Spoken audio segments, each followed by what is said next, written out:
Hello everyone, welcome back. In this video, I'm going to show you how to check your transaction history on MEXC Exchange. For that, first of all, you will have to launch your MEXC mobile application, then log in into your account.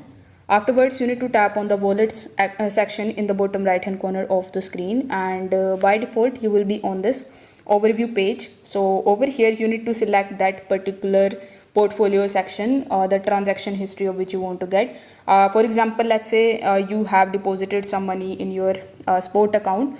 You made the transactions in your sport account, so you need to simply tap on that, and here in the top right hand corner of the screen you will see this little page type of icon.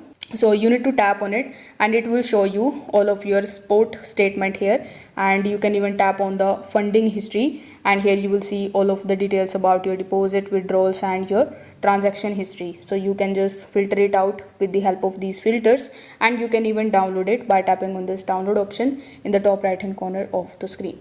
So if this video helped you out, make sure that you like this video and subscribe to the channel. Thanks for watching.